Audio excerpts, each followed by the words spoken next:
Vivemos esse momento do Advento, esse é o terceiro domingo do Advento. E nesse período a gente conta as histórias do Natal, de várias maneiras. Relembramos a história do Natal, relembramos a história de Jesus. E relembramos que a humanidade precisa de um Salvador, precisa de Jesus.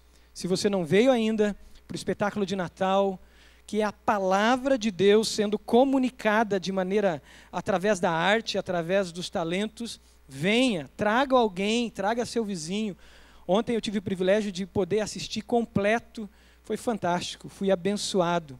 Essa história é uma história que traz em si um contexto. Esse contexto a gente precisa entender muitas vezes, para que a gente entenda a profundidade da história.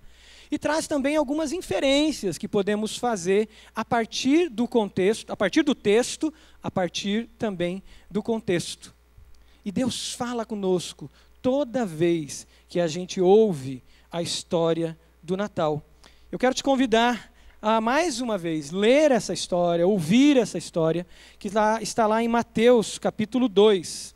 Abre a sua Bíblia aí em Mateus capítulo 2.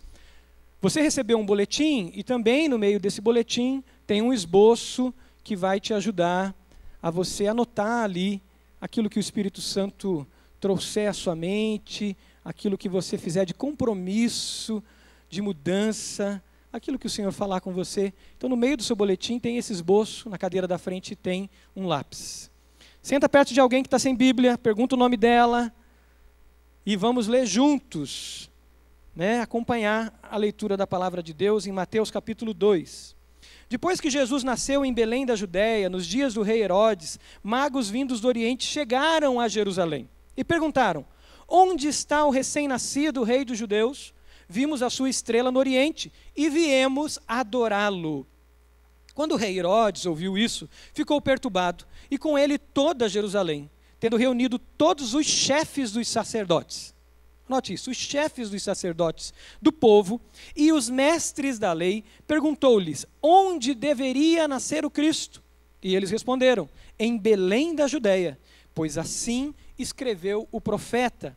Mas tu, Belém, da terra de Judá, de forma alguma és a menor entre as principais cidades de Judá, pois de ti virá o líder que, como pastor, conduzirá a Israel, o meu povo. Então Herodes chamou os magos secretamente e informou-se com eles a respeito do tempo exato em que a estrela tinha aparecido. Enviou-os a Belém e disse: vão informar-se com exatidão, com precisão sobre o menino, pois logo que o encontrarem, avisem-me para que eu também vá adorá-lo. Depois de ouvirem o rei, eles seguiram o seu caminho. E a estrela que tinha visto no Oriente foi adiante deles, até que finalmente parou sobre o lugar onde estava o menino. Quando tornaram a ver a estrela, encheram-se de júbilo. Ao entrarem na casa, viram o menino com Maria, sua mãe, e prostrando-se o adoraram, abriram os seus tesouros e lhe deram presentes: ouro, incenso e mirra. E tendo sido advertidos em sonho, para não voltarem a Herodes, retornaram à sua terra por outro caminho. Depois que partiram, o anjo do Senhor apareceu a José em sonho e lhe disse: levante-se, tome o menino e sua mãe e fuja para o Egito. Fique lá até que eu lhe diga, pois Herodes vai procurar o menino para matá-lo. Então ele se levantou, tomou o menino e sua mãe durante a noite e partiu para o Egito, onde ficou até a morte de Herodes. E assim se cumpriu o que o Senhor tinha dito pelo profeta: do Egito chamei o meu filho. Quando Herodes percebeu que havia sido enganado pelos magos, ficou furioso e ordenou que matassem todos os meninos de 2 anos para baixo, em Belém e nas proximidades, de acordo com a informação que ele havia obtido dos magos. Então se cumpriu o que fora dito pelo profeta Jeremias: ouviu-se uma voz em Ramá, choro e grande lamentação. É Raquel que chora por seus filhos e recusa ser consolada, porque já não existem. Depois que Herodes morreu, um anjo do Senhor apareceu em sonho a José no Egito e disse: levante-se, tome o menino e sua mãe e vá para a terra de Israel, pois estão mortos os que procuravam tirar a vida do menino. José se levantou, tomou o menino e sua mãe e foi para a terra de Israel. Mas ao ouvir que Arquelau estava reinando na Judéia, em lugar de seu pai Herodes, teve medo de ir para lá. Tendo sido avisado em sonho, retirou-se para a região da Galileia e foi viver numa cidade chamada Nazaré. Assim, cumpriu-se o que fora dito pelos profetas: ele será chamado Nazareno. Palavra de Deus, rica. Essa história rica nos ensina sobre o nascimento do Senhor, o nosso Salvador. Eu, lendo essa história, meditando nessa história, encontrei ousadia. Ousadia em cada movimento desse relato. A primeira ousadia que encontrei nesse texto e que encontramos nesse texto é a ousadia do amor de Deus. Esse amor que me alcançou e esse amor que te alcançou. Quando nós vemos um batismo como hoje, participamos de uma festa tão gloriosa quanto essa que é um batismo, nós temos por trás, temos de background, temos ali algo, um making of que não aparece, que é o mover de Deus na história. E não só o mover de Deus na história nesses dias, na vida da Silvana, na vida do Alessandri, na vida da Lene ou na vida da Cleo, que se batizaram hoje. Mas o mover de Deus na história antes da fundação do mundo. Antes mesmo que um deles nascesse, antes mesmo que nós existíssemos, antes que os céus fossem criados. A palavra de Deus diz em Efésios que Deus nos amou e Ele nos adotou como filhos. Uma história anterior é registrada. E quando nós vemos um batismo acontecendo, nós estamos vendo o extraordinário de Deus acontecendo em algo ordinário. Talvez para você seja comum você ver um batismo. Talvez para você não dê tanto valor mais a um batismo, porque faz tanto tempo que você foi batizado. Mas o extraordinário de Deus aconteceu para que esse batismo acontecesse. Nós não andamos só por vistas, diz a palavra de Deus, mas nós andamos pela fé. E o justo vive da fé. Essa narrativa que lemos em Mateus mostra não somente o ordinário, mas ela mostra o extraordinário amor de Deus. Se você está aqui nessa manhã, você está aqui por causa do ousado amor de Deus na sua vida. Pode parecer que não, pode parecer ordinário, mas é o Espírito Santo de Deus que tem agido para que você e eu estivéssemos aqui. Talvez você se ache não merecedor desse amor de Deus. Talvez você se ache incapaz, insuficiente, impotente, mas saiba que o ousado amor de Deus busca os lugares mais distantes, os improváveis, para serem os primeiros. E isso que nós encontramos aqui na ousadia do amor de Deus, quando Ele busca os pagãos, quando Ele busca esses religiosos politeístas, quando Ele busca esses místicos do Oriente, que são esses magos. Esses homens não tinham contato com a palavra de Deus. Talvez como estudiosos, eles até tivessem um superficial contato, mas não um contato profundo com a palavra de Deus. Esses homens são aqueles que a palavra de Deus diz que são homens que tateiam, buscando encontrar. São aqueles que diz lá em Romanos capítulo 1 que os céus proclamam a glória de Deus, mas eles viram a glória de Deus, mas não adoraram a Deus como deveria adorar. E fizeram para si imagens de escultura, imagens de quadrúpedes, de répteis, e adoraram a imagem em vez do Criador. São religiosos, pessoas que têm sede de Deus, mas não conhecem a verdade. Tateiam atrás de sinais. E sabe o que Deus faz? O ousado amor de Deus, dá um sinal a esses homens. E a eles, por primeiro, esse sinal traz eles até Jerusalém. É ousado esse amor, não é? Se você tentar ir para o contexto daquela época, você vai entender um pouco mais. Os religiosos, os judeus, praticantes, sérios, que iam à igreja lá todo sábado, à sinagoga todo sábado, que guardavam os mandamentos, que sabiam a lei mosaica memorizada, que sabiam o Pentateuco a partir dos 7 anos de idade, como um talmidim, aprendiam o Pentateuco memorizado. Esses homens olhavam para os pagãos e olhavam para eles e diziam: esses não merecem Deus. Esses são condenados. E de repente Deus traz esses improváveis. Talvez você se sinta um improvável, um não merecedor, mas saiba que o Senhor tem te atraído por sinais. Mas nessa manhã, Ele quer te levar além dos sinais. Ele quer te levar a uma experiência com a verdade que liberta, com a verdade que transforma, com a verdade que renova, que traz nova vida, além dos sinais. Esses homens são levados por esses sinais até Jerusalém. Mas se o sinal era tão claro, por que não levou eles diretamente a Belém? Eles precisavam de um contato com a palavra de Deus. E quando eles chegam em Jerusalém, Herodes sabe disso. Esses homens chamam a atenção pelo seu jeito, por serem pagãos, por serem líderes no paganismo, por serem estudiosos. E Herodes rapidamente fica sabendo. Herodes chama eles, e diz o texto que quando Herodes chamou eles, Herodes convocou os chefes religiosos. E ali estavam os chefes, tanto dos mestres da lei, como os sacerdotes do povo. O sumo sacerdote tinha debaixo dele pelo menos 70 auxiliares, outros sacerdotes. Você tinha uma multidão de pessoas que Herodes convoca para que vá para as Escrituras, para a palavra de Deus, e diga com precisão aonde nasceria o Messias. E esses homens, pela primeira vez, talvez, tiveram contato com as Escrituras sagradas, aonde o plano de Deus, o plano de redenção de Deus, estava sendo manifesto na história. Pois antes de Jesus nascer, Deus já tinha planejado. Lá no Éden, Deus já tinha planejado.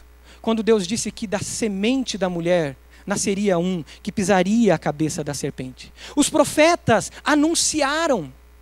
Já existia um making off, já existia um plano extraordinário de Deus para a chegada do Messias.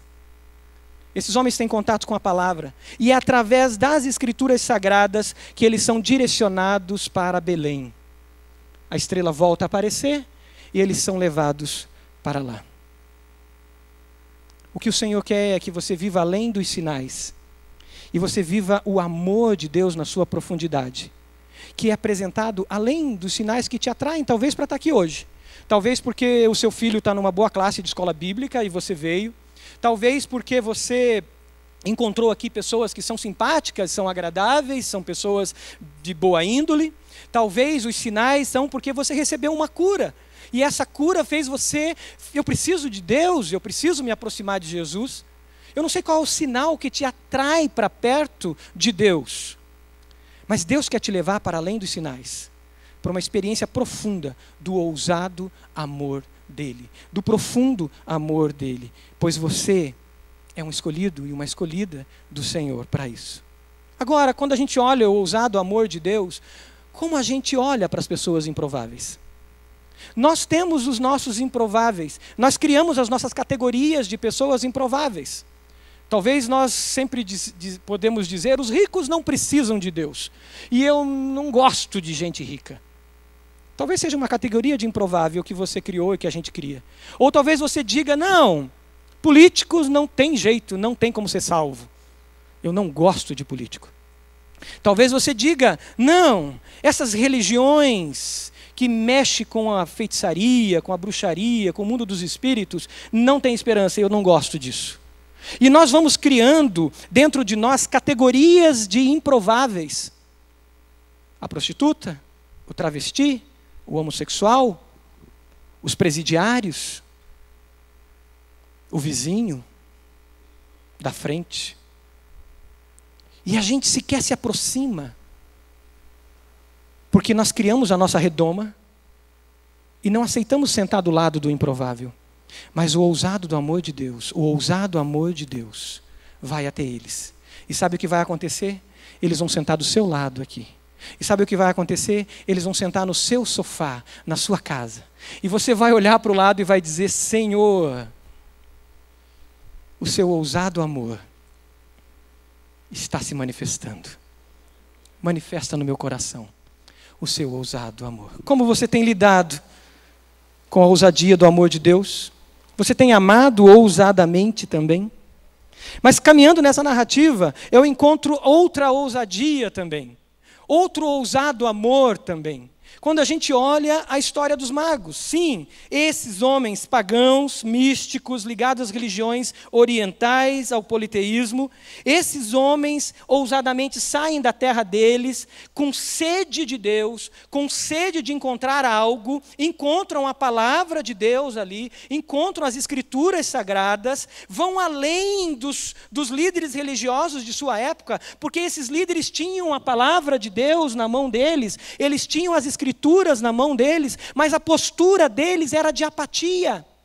Esses líderes estavam cegos. E esse é um grande risco para quem já tem Jesus, de cair numa mornidão espiritual, de cair numa apatia espiritual, de cair numa cegueira espiritual. E os sinais, e o reino, e o ousado amor de Deus bate a porta e a gente não vê, a gente não sente, a gente não ouve, porque viramos religiosos, frios, viramos legalistas, fariseus, e não percebemos, mesmo com a escritura nas mãos. Esses homens têm contato às escrituras, esses magos, e eles vão além, e eles amam ousadamente. Primeiro, eles amam ousadamente porque eles chegam e fazem uma entrega. A adoração deles não é uma adoração superficial, sentimentalista, é uma adoração real. Eles saem da terra deles e eles saem com o objetivo de adorar de maneira concreta. Nós vivemos tempos de pós-modernidade onde o subjetivismo, o sentimentalismo toma conta. E a gente toma decisões não mais baseadas em fatos concretos, mas tomamos decisões baseadas em subjetivismos, tomamos decisões baseadas em sentimentalismos. Os sentimentos começaram a ditar o que é certo e o que é errado. Se eu estou bem, então tá bom. A gente até usa textos bíblicos para isso. Não, o meu coração estava em paz, pastor. E eu comecei aquele namoro, o cara é uma encrenca, o cara não é de Deus. E eu comecei, mas eu estava em paz, eu orei e estava em paz. Que paz é essa?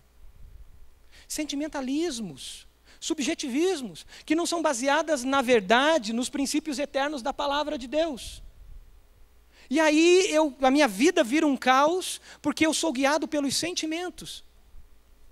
Se você ama, então é correto.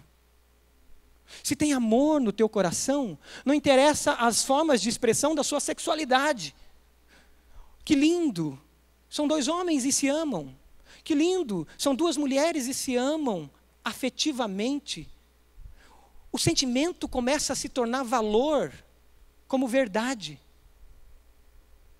E a verdade fica oculta. E esse sentimentalismo gera prisões, gera cadeias. Cadeias emocionais, cadeias sociais, cadeias espirituais, pois o diabo anda ao derredor como leão, querendo tragar. Cadeias, por falta de conhecimento da palavra de Deus, por falta de viver os princípios eternos da palavra de Deus. Nessa ideia de subjetivismo a gente diz, então não, eu adoro com o meu coração, pastor. Não interessa o meu exterior, não interessa, não, o importante é o meu coração. Eu estou bem. Esses homens adoraram de maneira concreta. Aquilo que está dentro do meu coração precisa ser refletido na maneira exterior, precisa ser refletido na maneira de ser, de maneira concreta. Isso desde o Antigo Testamento, Deus revela a necessidade de uma adoração concreta. Um fato muito interessante a gente vê quando Abraão, ao vencer aquela batalha, ele é grato ao Senhor e ele constrói um altar para adorar o Senhor. Abraão, naquele ímpeto, naquele desejo de adorar a Deus, ele encontra Melquisedeque, um sacerdote de Salém. E Melquisedeque, ao chegar, Abraão oferece algo concreto na adoração. E o que Abraão faz? Antes de existir a lei, antes de falar de dízimos, Abraão entrega uma oferta, entrega o dízimo. Antes de tudo isso existir. Algo concreto, algo real, diante de um sacerdote que ele não conhecia. Deuteronômio capítulo 16 diz assim que nós não devemos chegar diante de Deus de mãos vazias. Não vale o nosso sentimentalismo, não vale o meu coração. O que vale é o meu coração que se transborda em ação. E Deuteronômio 16 diz isso: não cheguem diante do Senhor de mãos vazias. 1 Coríntios capítulo 16, o apóstolo, ao ensinar a igreja de Corinto sobre participar generosamente nas necessidades dos pobres, sobre participar da expansão do reino de Deus, ele diz: no primeiro dia da semana, separem as suas ofertas e entreguem no momento da adoração coletiva, pois eles faziam as suas adorações coletivas no primeiro dia da semana. Como tem sido a sua adoração? É subjetiva, sentimentalista, ou é uma adoração concreta, que se expressa em fatos, em realidade, em ações concretas? Mas esses homens, nesse amor ousado deles, na ousadia do amor deles, eu encontro que eles vão além. Eles vão além dessas ofertas, eles vão além desses presentes. Agora eles vão entrar num espaço perigosíssimo, pois eles estão de frente de um ambiente político, de um ambiente civil, de um ambiente de Estado, aonde era um ambiente de risco. E essa adoração deles vai dar um salto muito maior do que a entrega dos bens, ou dos melhores bens que eles tinham. Deixa a gente caminhar um pouco na questão do contexto dessa época. Para a gente entender o nível de adoração e para a gente entender a realidade que José e Maria viveram, a gente precisa entender um pouco do contexto histórico dessa época. O versículo 3, se você olhar na sua Bíblia, diz que quando chegou a notícia de que um rei tinha nascido, Herodes ficou apavorado, é isso? Cadê? Versículo 3. Ficou perturbado. Herodes ficou perturbado. É normal a gente entender que Herodes ficou perturbado, por quê? Porque Herodes é aquele que nós vamos ver os versículos mais à frente, que manda matar os meninos. Pois esse homem tinha uma sede de poder muito grande. Agora o texto ainda diz que a cidade inteira ficou perturbada. O que faria uma cidade ficar perturbada diante da notícia do nascimento do Messias? O texto não deveria dizer o seguinte: Herodes ficou perturbado e a cidade fez festa porque nasceu um rei, o Messias, o Salvador. É assim que deveria ser. Mas aquele povo estava debaixo de uma situação política complicada e as suas mentes e as suas reações estavam anestesiadas por esse ambiente que eles viviam. Quem é Herodes? Herodes é um dos 4 Herodes que nós vamos encontrar na Bíblia. Tem Herodes o Grande, que é esse, Herodes Antipas, e Herodes Agripa I e Herodes Agripa II. Esse é Herodes o Grande. E por que o Grande? Esse homem era um excelente líder, um excelente administrador, um excelente político. Na verdade, esse período da história foi um período de muito progresso.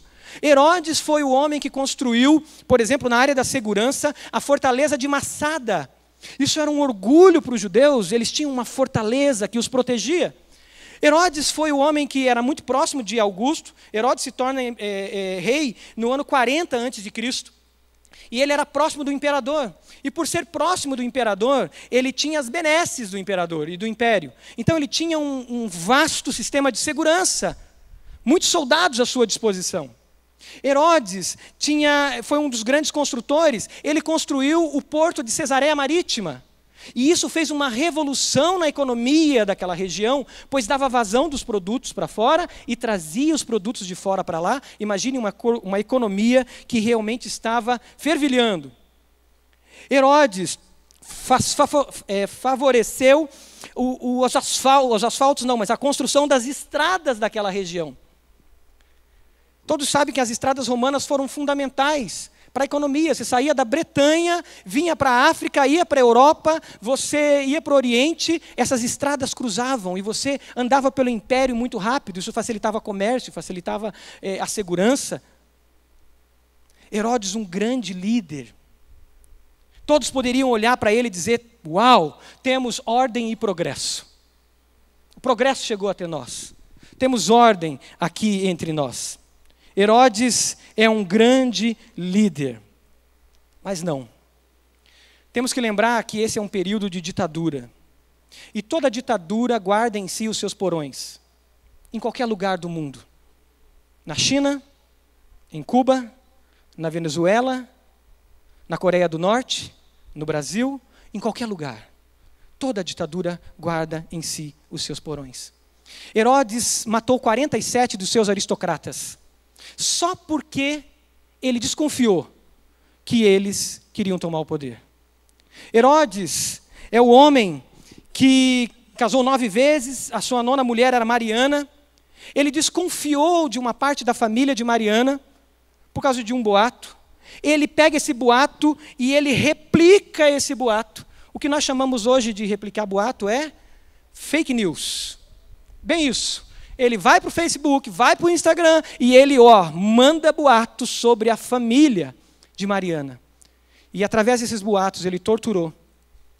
Ele ouviu confissões que não eram reais e ele matou mais da metade da família de Mariana. Alexandra, sogra de Herodes, ela pede para que Herodes coloque Aristóbulo como sumo sacerdote.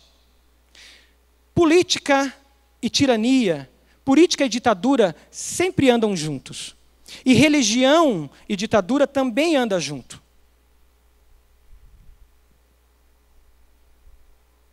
Aristóbulo se torna sacerdote, porque Herodes foi o grande reconstrutor do templo. O orgulho para a religião judaica. Foi graças a Herodes que o templo foi reconstruído. E agora os religiosos, sacerdotes e mestres estavam felizes. Temos um templo. O povo estava feliz. Temos um templo. Herodes fez isso para nós. Então a religião cede aos prazeres, aos interesses desse ditador. Aristóbulo começa a ser sacerdote bem jovem, mas Aristóbulo resolve falar contra Herodes. E o que acontece? Herodes manda cortar a cabeça de Aristóbulo, seu sobrinho. Alexandra, sogra de Herodes, vendo esse caos e com medo, foge para o Egito. Guarde isso. Ela foge para o Egito. Herodes não sossega enquanto não encontrou Alexandra. E ele mata ela num cortejo fúnebre, quando ela estava se escondendo no meio de um cortejo fúnebre. Esse é o ambiente aonde Jesus nasceu. Esse é o ambiente aonde o nosso Senhor e o nosso Salvador nasceu. Essa é a realidade que eles estavam inseridos. Essa entrega do mago foi muito maior. Os magos tiveram agora que arriscar a própria vida para salvar uma vida. Os magos adoraram ou amaram ousadamente, pois eles correram risco de vida. Se Herodes foi capaz de perseguir a sogra no Egito, em outras terras, sobre outros domínios, e matar essa mulher no meio de uma questão pública, de uma manifestação pública, o que ele seria capaz de fazer com os magos? Esses homens resolvem amar ousadamente. E no amor ousado deles, eles tinham 2 opções. Ir até Herodes, contar onde estava Jesus, ou seguir um outro caminho. E eles optam amar ousadamente e seguir um outro caminho, correndo risco. Correndo risco. Nós sabemos que na história muitas pessoas amaram ousadamente. William Wilberforce, na Inglaterra, por amar ousadamente, ele lutou durante anos para que a escravidão acabasse no Império Britânico. Martin Luther King lutou, deu a sua vida para que a segregação racial não tivesse continuidade. Dietrich Bonhoeffer, um alemão, enfrenta o nazismo e é acusado por outros pastores, é delatado por outros pastores. E ele dá a vida para salvar outras vidas. E nós poderíamos ficar falando de homens e mulheres que dão as suas vidas para salvar outras vidas. Homens e mulheres que decidiram amar ousadamente. O que os magos fizeram foi isso. Eles foram além das suas ofertas, eles foram além dos seus dízimos, eles foram além dos seus presentes de maior valor, eles foram ousados em amar. Seguir a Jesus implica em ser ousado em amar. Pois Jesus disse que aquele que não negasse a si mesmo não pode ser o meu discípulo. Pois Jesus disse que aquele que não deixar pai e mãe por amor de mim não pode ser meu discípulo. Pois Jesus disse, cada um pegue a sua cruz, negue-se a si mesmo e siga-me. Pois Jesus disse, um novo mandamento vos dou. Um novo mandamento vos dou. Que vos ameis uns aos outros, com um novo paradigma de amor. Que vos ameis uns aos outros como eu vos amei. Pois Jesus disse, bem-aventurados sois vós, quando forem perseguidos por amor de mim. Bem-aventurados são os pacificadores. Bem-aventurados, ou bem-aventurado é aquele que está na trilha, aquele que está no caminho do Senhor.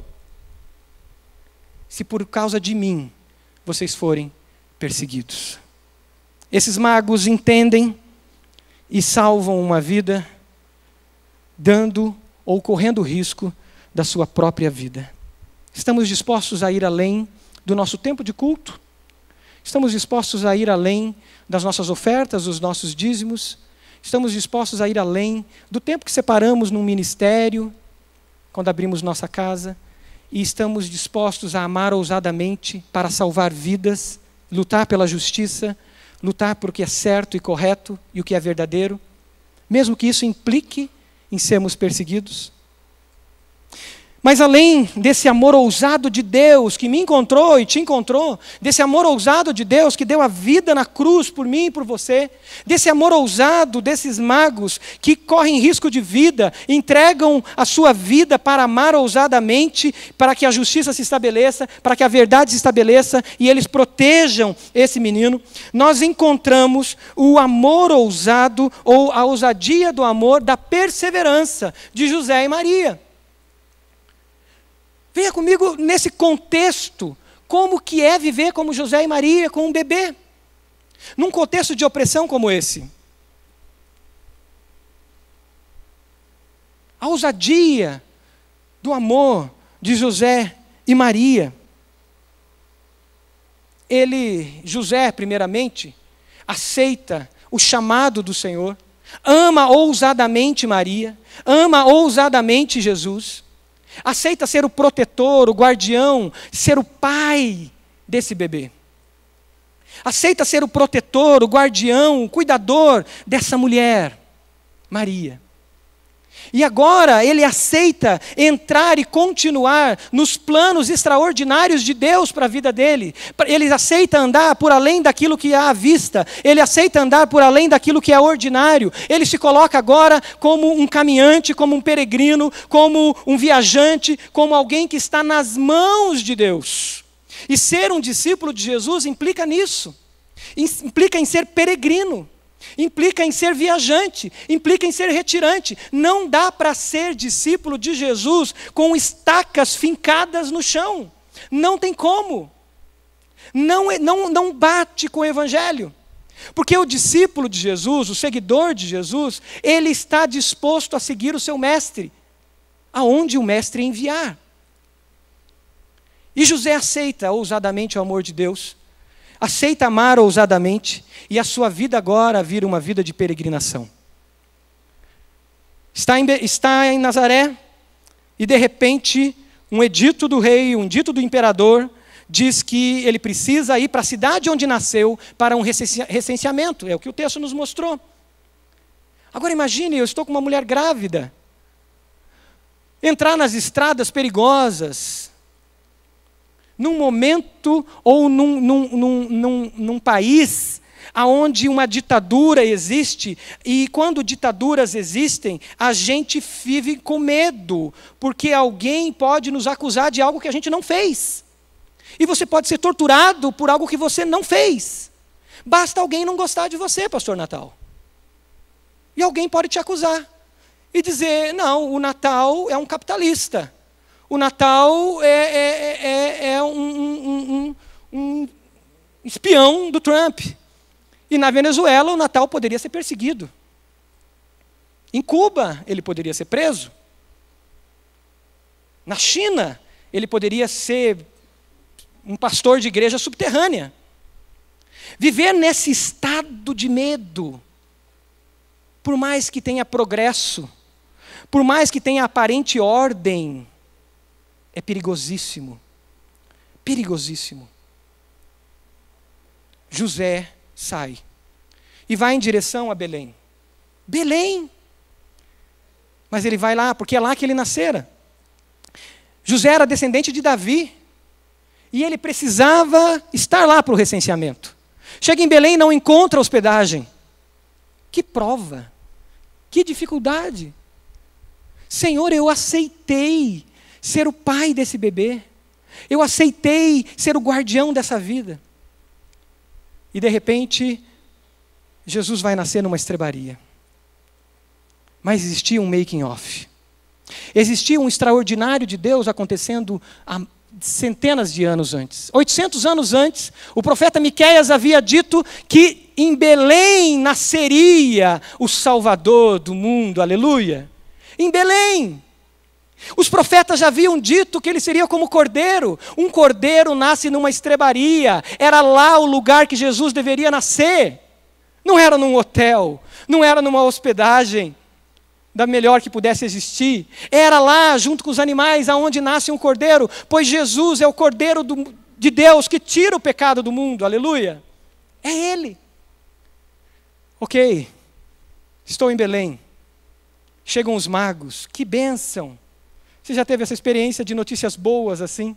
Ouro, uau, incenso, mirra. Gente, que maravilha!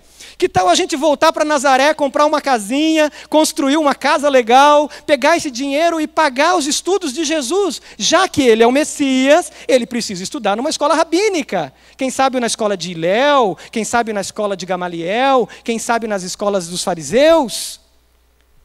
Não era barato estudar nas escolas rabínicas. Ouro, incenso e mirra paga tudo isso. Mas não. Uma notícia. Herodes está perseguindo o menino. Gente, agora que estava tudo bem, eu vou ter que fugir. E a vida de um peregrino, a vida de um discípulo de Jesus, a vida de quem é conduzido pela providência divina, continua. E eles vão para o Egito. A primeira oferta missionária foi dada ali por aqueles magos. Aquela oferta de incenso, ouro e mirra foi o sustento deles em terra estranha, como refugiados. Agora eles vão para um outro lugar, viver como refugiados. Agora eles dependem, eles têm que começar do zero. E essa oferta concreta, real, foi a resposta de Deus para o sustento deles. Estão no Egito. E agora, Senhor? Herodes morreu. Aleluia. Vamos voltar. Ao retornar, eles encontram alguém muito pior do que Herodes. Arquelau. Arquelau, Herodes, quando morreu, exatamente um pouco antes de morrer, Herodes manda matar o seu filho, que era o filho que deveria assumir o trono. E Herodes, por algum motivo, ele manda matar esse menino, pois ele queria alguém como ele no trono. E quem assume o trono é Arquelau, um demônio pior do que Herodes. Arquelau era demoníaco, possuído, muito mais violento do que Herodes. Arquelau era tão violento que ele ficou no trono somente 2 anos. César Augusto não aguentou Arquelau e mandou decapitá-lo. Quando José e Maria chegam em Israel, a notícia ruim novamente. Mas José, com certeza, devia estar percebendo o extraordinário de Deus acontecendo. Porque o profeta Oséias havia dito 500 anos antes: do Egito chamei o meu filho. E para onde que José e Maria vão? Para Nazaré. Peregrinam até Nazaré. Se retiram até Nazaré. E lá cumpre-se a profecia que dizia que Jesus, o nosso Salvador, seria chamado de Nazareno. E sabe o que quer dizer Nazareno? Vem da raiz Nezer, broto, renovo. Jesus é o broto da raiz de Davi, o renovo da raiz de Davi, que vem para trazer vida. Você tem enfrentado dificuldades e adversidades. Você tem enfrentado as lutas e as portas se fecham e você não sabe o que está acontecendo. Você tem enfrentado as lutas da perseguição, da discriminação.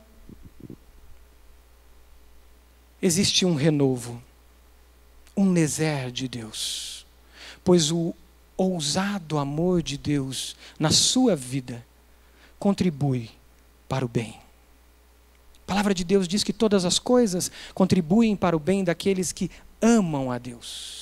Quando José lá atrás aceitou o ousado amor de Deus, ele se colocou numa dimensão diferente, não mais na dimensão do ordinário, mas na dimensão do extraordinário de Deus, não mais na dimensão de andar pelo sentimentalismo, não mais na direção de andar porque o meu coração manda ir para cá ou para lá, não mais na direção de andar sobre os pensamentos políticos, filosóficos da sua época, mas andar sob o amor de Deus. E quem está no amor de Deus, todas as coisas contribuem para o bem. Talvez você não esteja entendendo esse momento da sua vida.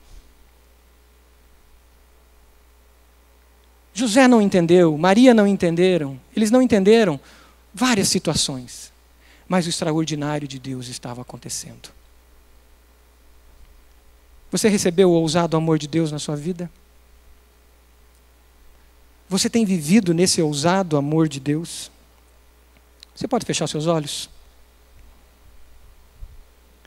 Deus nos amou ousadamente, ao ponto de deixar a sua glória e entregar-se por mim e por você.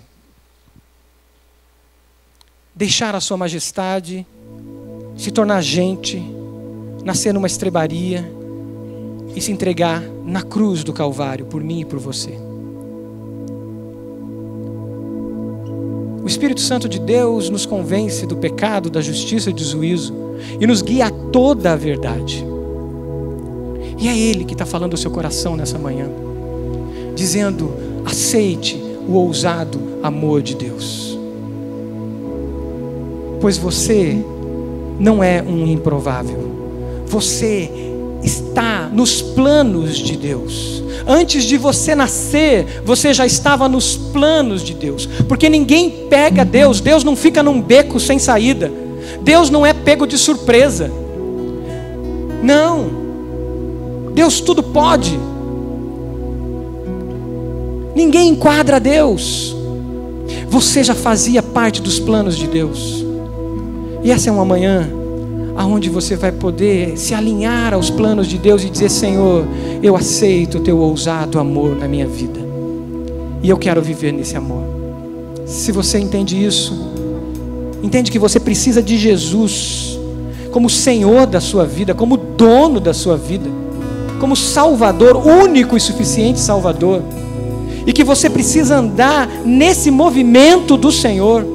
E não sendo dono de você mesmo, você está disposto a ir para onde Deus te enviar. Eu quero que você faça uma oração comigo, de entrega. Diga isso agora ao Senhor aí. Diga agora: Senhor Jesus, eu reconheço que eu sou pecador, que eu sou pecadora. Eu reconheço que sozinha eu não consigo. Eu reconheço que sozinho e sozinha eu sou impotente. Eu reconheço que eu não, por melhor que eu seja, eu não consigo chegar até ti. Mas eu sei que Jesus veio até mim. Diga isso: eu sei, eu creio que Jesus veio até mim. Diga agora: eu creio que Jesus morreu na cruz do Calvário para receber sobre ele todos os meus pecados. E eu me entrego a ti, Jesus. Crucifica-me contigo, Jesus. E ressuscita-me contigo, assim como o Senhor ressuscitou. Eu creio na sua morte e na sua ressurreição. E eu creio numa nova vida. Diga isso a Jesus. Eu te recebo, Jesus, como meu Salvador e como meu Senhor. Enquanto a igreja está orando, de olhos fechados ainda, você fez essa oração de entrega, você aceitou esse ousado amor de Deus? Levante uma das suas mãos. Eu quero conhecer você e orar por você. Amém. Deus abençoe, em nome de Jesus. Alguém mais fez essa oração? Levante uma das suas mãos. Amém. Deus abençoe essa senhora, em nome de Jesus. Deus abençoe. Mais alguém? Amém. Aquela senhora também. Deus abençoe, em nome do Senhor Jesus. Alguém mais fez essa oração? Amém. Aquele menino. Deus abençoe, em nome do Senhor Jesus. Aleluia. Mais alguém fez essa oração? Eu quero te ver, orar por você. Amém. Esse menino aqui na frente, Deus abençoe. Essa jovem senhora aqui na frente, Deus abençoe. Pode abaixar. Aleluia. Mais alguém fez essa oração de entrega, reconhecendo o ousado amor de Deus? Aleluia. Com os olhos fechados ainda. Você precisa amar ousadamente? O seu amor ainda é um amor em estacas. Você está enraizado aonde está, e o vento do Espírito Santo não consegue te levar para lugar nenhum. Se você não está vivendo o ousado amor de Deus, mas você é um poste, um totem, que não se deixa levar pelo vento do Espírito Santo de Deus, essa manhã é um chamado do Senhor a você, a viver o ousado amor de Deus, e amar os improváveis. É manhã de você sonhar os movimentos do Espírito Santo de Deus, sonhar batizar pessoas, sonhar em alcançar pessoas, mesmo as daquelas que você colocou nas categorias dos improváveis. É manhã de você buscar os sonhos do Espírito Santo de Deus, mesmo que você tenha que peregrinar, mas peregrinar no extraordinário e sair do ordinário. Você tem amado? Você tem vivido em lutas, em dificuldades? O Senhor tem uma resposta para você nessa manhã. A palavra de Deus diz em Tiago capítulo 1: tende alegrias quando passardes por provações. E o texto continua dizendo: se estão em provações, peçam a Deus sabedoria, que Ele dá.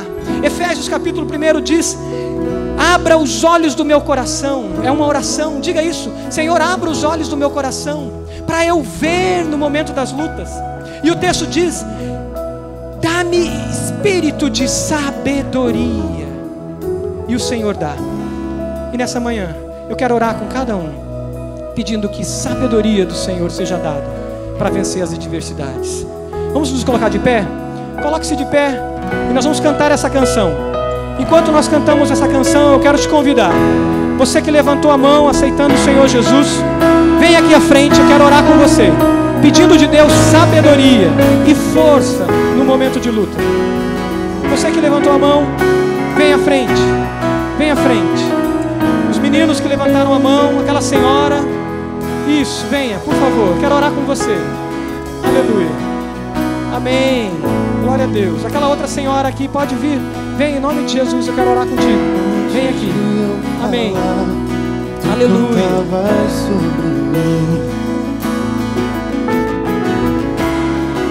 Tem sido tão bom pra mim. Antes de respirar, sopraste para mim. As líderes de pequeno grupo, vem à frente para a gente acolher essas irmãs, essas mulheres aqui à frente. Declare essa canção como sua oração ao Senhor. Oh, impressionante, infinito, ousado amor de Deus, não descansa, mas 99, se uma se perdeu, não posso comprá-lo, nem merecê-lo, mesmo assim se entregou. Oh, impressionante, infinito, ousado amor de Deus. Você está passando por luta, vem à frente, dobre os seus joelhos. Você está passando por dificuldades, venha, dobre os seus joelhos e diga: Senhor, dá-me sabedoria, dá-me discernimento nessa tempestade, dá-me visão, abre os meus olhos. Vem à frente, dobre os seus joelhos, oremos juntos.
Esse é o amor de Deus. Declare esse amor.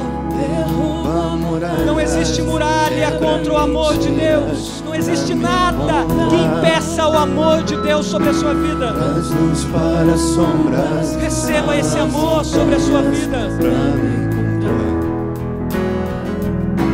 Derruba muralhas, quebra mentiras pra me encontrar. Traz luz para as sombras, escala as montanhas pra me encontrar. Derruba muralhas, quebra mentiras pra me encontrar. Traz luz para as sombras, escala as montanhas pra me encontrar.